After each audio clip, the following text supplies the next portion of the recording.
Hey guys, Immersed here, and welcome to Battle for Gilneas on a Fire Mage.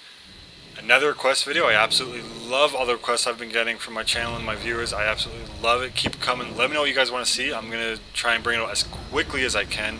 Thank you guys very, very, very much for that. Alright, so let's just jump right into commentating this gameplay. This particular game is very interesting in the sense that there are no healers. So there's no healers to keep 5 people up at once. It's DPS versus DPS, damage dealers versus damage dealers. Now, what that'll mean for my gameplay, and you're going to see that a little bit, is I play a little bit more defensively. Like right here, I'm not actually in there to get my Dragon's Breath out and stun everybody. I'm just kind of hanging back on the outskirts of the battle, just, getting my Scorches and Fireballs and all my spells in, but I'm not actually going in all berserk. I'm sticking close to the building to the left because I know there's a lot of range. There's a Death Knight that could Death Grip me. There's a Mage that could get a Pyroblast. There's a Shadow Priest. There's a Warlock.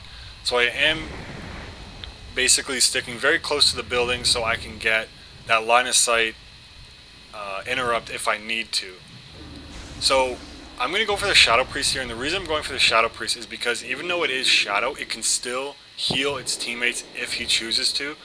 So he'll be my main target for just a second. I want to stress him a little bit, make him notice he is getting attacked. He'll change his plan a little bit. And as you can see, I'm pretty low on health, so I'm actually going to LOS right here in a minute. I'm going to Ice Block first. That Incinerate would have killed me. That Ice Block could not have been at a better time. It was absolutely just perfect timing. So I'm just kind of thinking right here, okay, am I a main target? So I see this Mage is attacking me. I'm not in the mood to die. I'm going to, like I said, whenever I go into Battleground, unless I say so in the beginning of the Battleground, I try not to die and try to get as much damage as I can and try to be a good team player.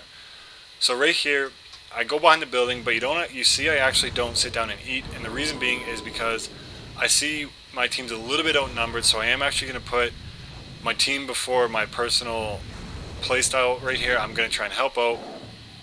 And right here, the pet's following me, and it just casted Rabid, which I know it's a ferocity pet, so as soon as he casts that, I'm not going to want to be near that pet in any way, shape, or form.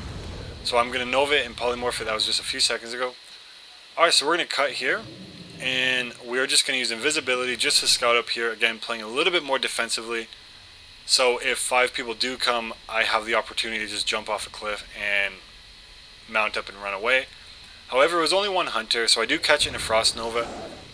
Now I am in a very vulnerable position right here, so I'm going to try and get this hunter down very quickly. And the reason I say it's a vulnerable position is just the middle of the map. If any horde travelers from base to base see me here, and especially if there's multiple of them, they can see that, it's just one of me, maybe 2, 3 of them. They might chase me down and try and kill me. So that's why Invisibility, and this is why it's such a vulnerable position. And as you're going to see in just a minute here, this is a 1v1 fight, and Shadow Priests are very strong, guys. I haven't had much personal experience after patch 5.0.4 with 1v1ing Shadow Priests at all, so he popped everything. He uses Siphon, he uses Silence, his Fear, everything. And he has that bubble for damage absorption. He's a very exceptional player. He really knows how to play his class. And, kudos to him, he did great, but unfortunately for him, one of my mages comes and helps me out. My mage comes and helps me out here. And just as that happens, I see that there is a truckload of horde coming. So I decide to go back to the base. My personal philosophy is fight on the flag. You never want to be away from the flag. The reason I was up there was I was just scouting. So I am ridiculously low health right now. And I know there's horde behind me. I know I'm right in between horde. If anyone sees me, I'm basically done. So I do get this warrior down. I'm pretty sure he's arms, and you just don't want to mess around with an arms warrior. So I see this rogue pop out, so I know as soon as it sees me, I'm going to expect a shadow step, which happened right here. So I save my blink, I blink away from it. It does have me targeted. A hunter is on me. Remember guys, there's no healers in this game. They're all chasing me down right here. Absolutely ridiculous. The Death Knight's chasing me down, the Ghoul, the Pet, the Hunter, the Shadow Priest, they all want me dead right here. My Cauterize does proc right here. Unfortunately, my Ice Block was down from an earlier encounter. I'm going to try and get my Ice Barrier off. I do get it off. I am out of combat. I had Frost Fever on me. One more tick could have killed me. I'm going to fast forward this. I eat up a little bit. I get my health back. and I realize my team needs help on Lighthouse, so I'm not even going to wait till I'm full health. I'm just going to mount up and go and see what I can do to help. So here's a hunter getting his half health. Again, I'm staying on the outskirts. I'm not trying to jump right in so everyone can have a shot at me. I'm basically staying in range of whoever I'm attacking and out of range of whoever else is there. I'm trying to anyway. But as you can see, there's warlocks, there's mages, there's hunters, there's everything and anything at this node right now. So I do try and run away there. I saw the pet was attacking me. So I try to get distance between the hunter and the hunter's pet, because at a certain distance, the hunter will basically be dismissed naturally, defaultly, because, you know, you can't be at one side of the map and your pet at the other. It just Blizzard, you know, it's not like that. So it just gets automatically dismissed.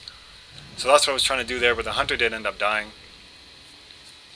I see this warlock is pretty low health, so I decided to make him my primary target right now. We do finish him with a pyroblast, and yet another warlock is trying to get me down, and I'm not quite sure what I did to aggravate all these players, but they all seem to go for me when there's like 3-4 of my teammates here.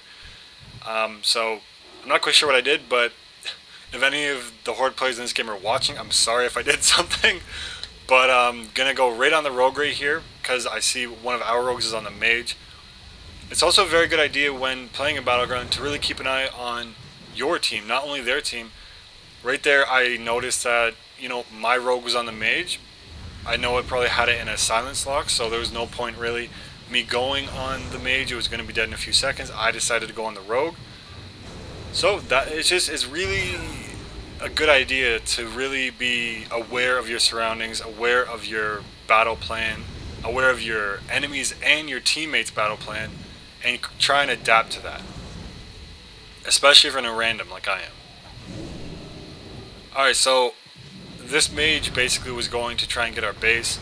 I decided to interrupt it, and this mage is under geared. I'm not trying to hide that fact at all. I just decided to leave it in just because I had a lot of fun doing it. If that sounds mean or whatever. Alright, so game is almost about to end, and they try to get one more assault on Lighthouse here. So I see this warlock, and I know he's exceptionally geared. He's very good. He's a destruction warlock. You gotta watch out for that chaos bolt now, guys.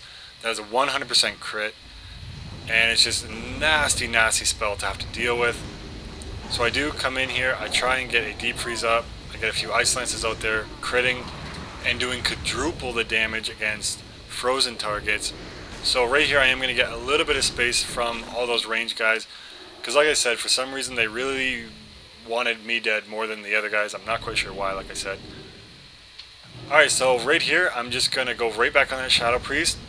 If it's a priest, if it's a shaman, if it's a paladin, if it can heal, it's a healer for me, and that's #1 priority. So switching to this warlock, getting it down very, very quickly. Warlocks are very, very dangerous. As you can see, it had backburn, I think there, or afterburn, something like that on. So it's very, you know, it's also very good to have the ability to distinguish what class it is before you're in combat with it.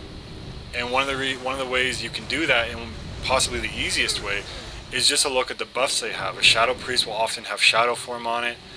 A Destruction Warlock will often have an Imp out or have Grimoire of Sacrifice on. Or as you can see right here, I know this is a Destruction Warlock because, like I said, it has Backburn on or Afterburn. I can't remember 100% what it's called now, sorry about that. And also it's casting Chaos Bolt. So, and you know, people may not think that's incredibly important to know just what spec you're going up against. I personally think it's absolutely paramount.